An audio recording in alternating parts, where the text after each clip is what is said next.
Assalamualaikum warahmatullahi wabarakatuh. My name is Muhammad Nur bin Muhammad Nur and my matric number is FIS3033 So we are from group 3. This is video based on the lab report of smear blood of the rectalepia and thin from blood.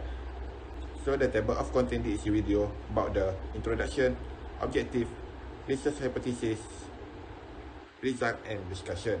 So let's enjoy the video. Hi, my name is Muhammad Ferry Kwamen Anwar. My matric number is 63408. Today, I would like to present about introduction of hematological, the study of the anatomical, physiological, and pathological aspect of blood is known as hematology. Hematological methods have only recently been used to diagnose infection and non-infectious illness in captive and free-living fish population. The baseline value for cellular and plasma component, or the healthy hemogram of fish, are altered by a variety of environmental factors. Plasma makes up the fluid portion of blood, where erythrocyte, leukocyte, and thrombocyte makes up the solid portion. Blood's key jobs include supplying nutrient and oxygen to tissues, keeping the acid-base balance stable, and removing waste product from tissues. Additionally, some body physiological dysfunction show up as change in blood component that can be employed as diagnostic indicators. Fish are cold-blooded aquatic creatures that live in both freshwater and saltwater. The circulatory system of fish carries blood and nutrients throughout the body. It has a closed circulatory system in which blood circulates via a web of blood arteries throughout the body. I think that's all from me. Thank you. Hi, my name is Nur Zahira binti Amil Baki. My matrix number is S63577. So I will continue this lab fish hematology with objectives. First is to identify the blood cell components of selected fish species. Second is to monitor the status of fish exposed to various types of toxicity in the aquatic environment. Third, to establish fish health status and provide important information.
Assalamualaikum warahmatullahi wabarakatuh. My name is Nur Ajman Nadira binti Azmi. My metric number is S62796. Okay, for the result, our group can obtain the blood from tinfoil bulb, so we can only show the result for tilapia. Okay, this is the result for tilapia blood cell from 3 different magnifications. Okay, that's all. Thank you.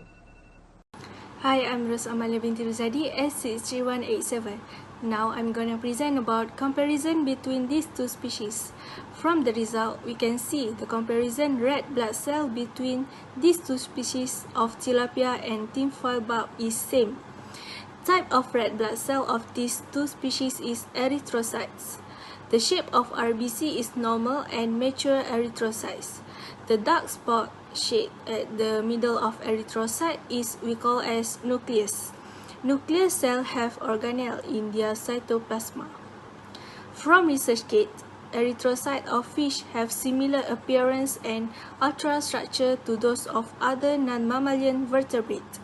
The cells are oval to elliptic in shape with abundant pale eosinophilic cytoplasma and centrally positioned oval to elliptic nucleus which is moderately to deeply basophilic. That's all from me. Thank you.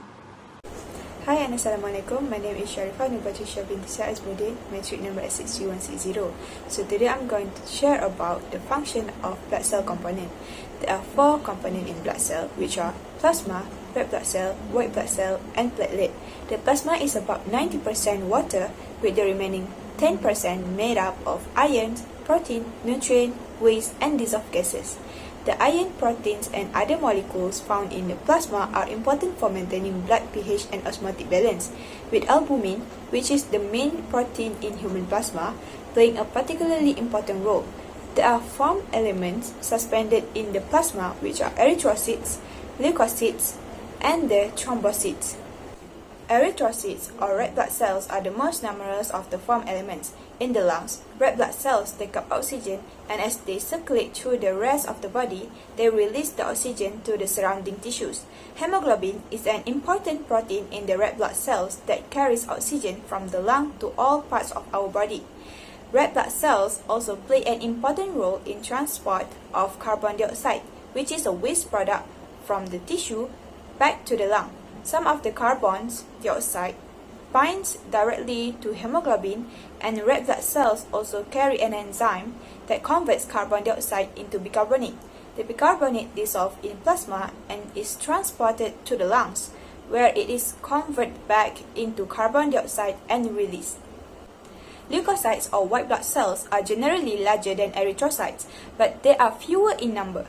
white blood cells come in 5 major types, and these are divided into 2 different groups, named for their appearance under microscope. The cells that develop granules in the cytoplasm are called granulocytes, and those that do not have granules are called agranulocytes. Neutrophils, eosinophils, and basophils are granulocytes. Meanwhile, monocytes and lymphocytes are agranulocytes. Each type of white blood cells play a specific role in defense. For example, some white blood cells are involved in engulfing and breaking down pathogens, while others recognize specific microorganisms and launch immune response against them. Platelets, also called thrombocytes, are cell fragments involved in blood clotting. When the lining of a blood vessel is damaged, like for instance, if you cut your finger deeply enough for it to bleed, platelets are attracted to the one site where they form a sticky plug. Platelets release signals which not only attract other platelets and make them become sticky, but also activate a signaling cascade that ultimately convert fibrinogen, a water-soluble protein present in blood plasma, into fibrin, which is a non-water-soluble protein. The fibrin forms threads that reinforce the platelet plug, making a clot that prevents from further loss of blood.